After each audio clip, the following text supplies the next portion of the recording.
Two key BJP candidates filed their nomination papers for the upcoming TT-ADC elections. Manju Rani Sarkar, representing constituency number 2, and Bimal Kanti Chakma, constituency number 4, submitted their documents to the Kumargarh sub-divisional office following a massive colourful rally.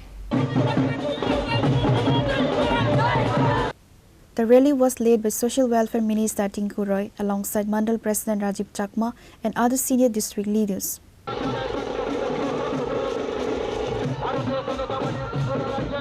এখন এটা আমরা ভারতীয় জনতা পার্টির জন্য গর্বের দিন। ভারতীয় জনতা party এটা প্রথমবার হবে যে আমাদের ক্ষমতা আসার পর যে আমরা এককভাবে আমরা এডিসিতে লড়ছি এবং আমাদের সংগঠনের শক্তি এবং আমাদের যে সবাই কার্যকর্তাদের ইচ্ছা যে সকলেই যেন এবার একা লড়াই করে এবং আমাদের কার্যকর্তাদের সংগঠনের যে দীর্ঘদিনের যে শক্তি সেটাকে প্রমাণ করা।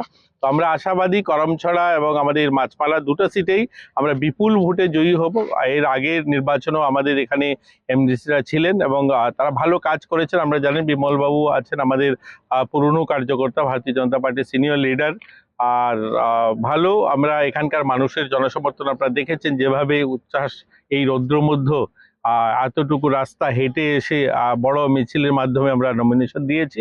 তো আমরা আশাবাদী এখানকার মানুষের কাছে আবারও আপিল করব যে ভারতীয় জনতা পার্টির দীর্ঘ 8 বছরের যে কাজ এখানে যেভাবে আমরা বিধানসভায় আমরা যেভাবে কাজ করেছি সেটার ফলস্বরূপ এডিসিতেও যেন আমরা কাজ করতে পারি, একটা স্বচ্ছ প্রশাসন এডিসি তো আমরা দিতে পারি, তার জন্য মানুষ আশীর্বাদ করবে।